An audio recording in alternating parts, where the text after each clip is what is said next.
何Natsu? I'm not the werewolf.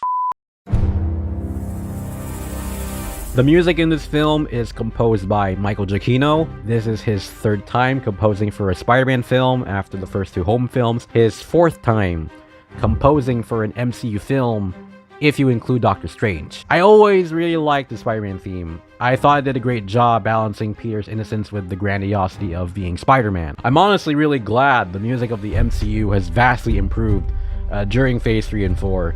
After having to deal with so much disposable soundtracks and endless essay videos in the past about how forgettable the music of the MCU used to be. God, I miss every frame of painting. This Halloween, you can't escape the shock, the terror of Werewolf by Night. Tonight, it is every hunter for themselves. Good luck. I'll be rotting for you. Werewolf by Night is the latest experiment in what's probably Marvel's most experimental phase yet. And by experimental, I mean barely stepping out of the Marvel status quo with all of the genres they've been imitating for the past year or so. Whether it's a spy thriller, an Oscar bait epic, a martial arts flick, Sam Raimi horror, or a feature-length terrible SNL skit that's barely any better than the one where Elon Musk and Grimes cosplay Mario characters, no genre is safe from the Marvel formula of bad CGI and corny quips. The Illumawati? And yet, against all odds, this barely an hour, batshit crazy, and actually kinda gory Halloween special is miles above anything to come out of Phase 4 that has nothing to do with Spider-Man. And to be fair, that's a really low bar to clear. Almost tasted that. Num num num num, eat it up. Go play okay, 3, 2, 1. You know I'm the hottest. You ain't never gotta heat me up. It is so tacky and unaware of itself. I give up. I'm done. No. Dog.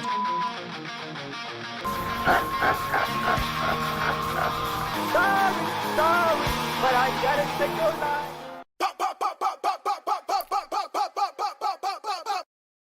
Bruh. This is the directorial debut of Michael Giacchino, a composer I had previously mentioned in my Spider-Man No Way Home review to be one of my personal favorite composers ever. For those of you who don't know, he's composed a lot of Pixar movies, all 3 Jurassic World movies, a lot of MCU movies, including the intro, and most recently, The Batman. And while this is his first true foray in taking over the director's chair, that's not to say he hasn't directed some stuff before, but I'd argue they're smaller sized compared to what's essentially a full-length Marvel Halloween special. And it pleases me to say that this special was actually a lot of fun. I watched this on a Discord server dedicated to Marvel Studios rumors and spoilers and whatnot with a bunch of other people, and I must say it was a hell of an experience. This is definitely the most horror-centric thing Marvel has done to date, which is pretty ironic considering that Doctor Strange 2 was supposed to be the scary Marvel film. The scariest thing in that film was just how bad the writing was. Hit a guy, hit a there. Go fuck yourself! This is also a big departure from the usual Marvel movie standards. There's no multiversal shenanigans, or quippy Avengers, or just a massive CGI battle against faceless armies. There isn't a post-credits scene introducing a character that only the most hardcore of comic book nerds will recognize, that you won't see more of until the next film or whatever. None of that is in this special. Instead, it's a black and white Universal Monsters homage, and it's about a group of hunters who gather together in the wake of their leader's death. There, they fight each other to the death in the Ready or Not, or Among Us, or Hunger Games kind of way, all to look for a mysterious relic that turns one of the hunters into a monster, or as the title suggests, the Werewolf by Night. And if you think Giacchino's an awesome composer, then I'd say he also makes for an awesome director. I knew I was in for a treat the moment the typical Marvel intro played, and it suddenly jump-scared me into a more sinister version of the intro. To start, I love the black and white aesthetics of this special, and how it feels like a throwback to the monster films of the 1930s and the 1940s. The cinematography here is also pretty excellent, and despite people complaining about how they shot all of this on digital and how they should have used 35mm cameras instead, and while I agree with those takes, I will give the special credit for doing everything they could to make it look like it was shot in film. It's very grainy, and you could even see some random burns that appear for like a split second at best, and you can tell they were clearly going for an old school monster throwback with a sleek modern edge to it, usually found in most Marvel productions. You can tell Marvel has a very healthy relationship with Giacchino, that they were willing to stay true to his vision for the special as much as possible. It's also worth noting that Marvel these days have gotten kind of infamous for their bad CGI, something that me and a lot of other people have pointed out so many times in the past few years or so. And so it was a very refreshing move for Marvel to tone down the CGI in this one in favor of more practical effects. It definitely helps out with the old school monster movie feel this special is trying to evoke, especially when you do see the Werewolf by Night in action. You don't get to see his full appearance much, aside from a few split-second glances, and he's mostly covered in the shadows killing people, but that's definitely a real suit that they created. Man-Thing is also in this, and he probably has the most CGI used in the entire special, but his appearance here looks about 1,000 times better than many of the previous entries in Phase 4. What's up everybody, this is Natsumi from the future. I have just discovered that Man-Thing isn't actually 100% CGI in the special. Turns out he actually had some practical effects on him as well, but my point still stands in the sense that I applaud this special for eschewing the use of CGI found in most Marvel productions, especially in Phase 4 where they tend to look like shit, in favor of more practical effects.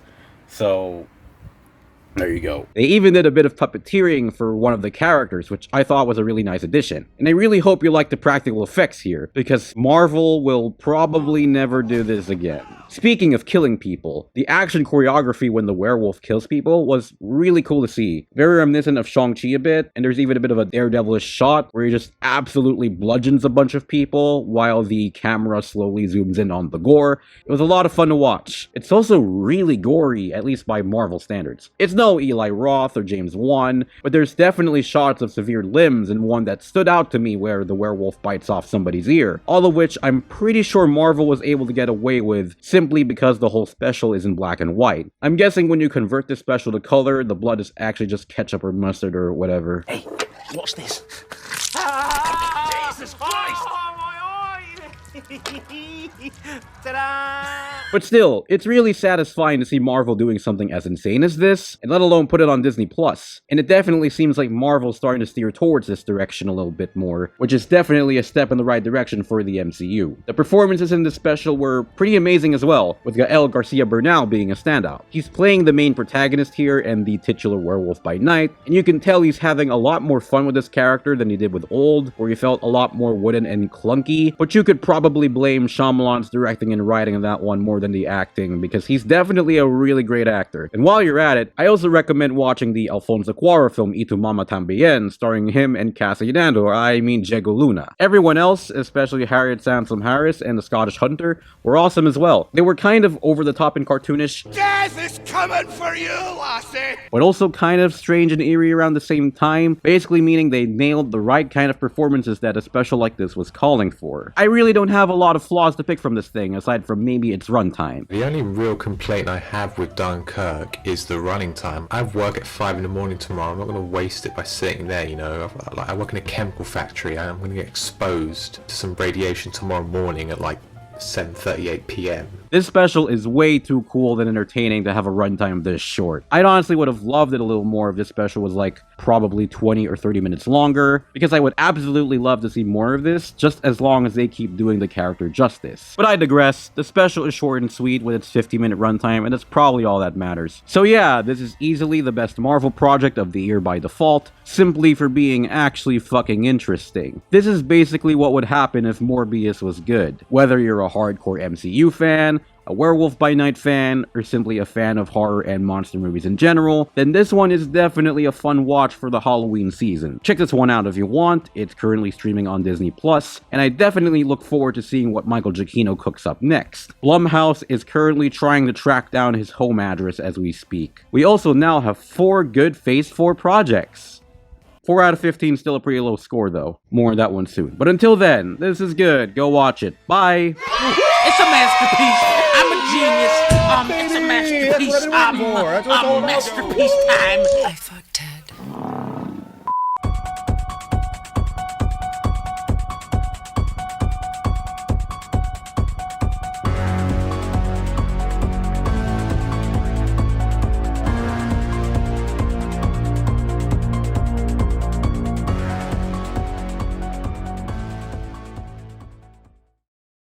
아니 나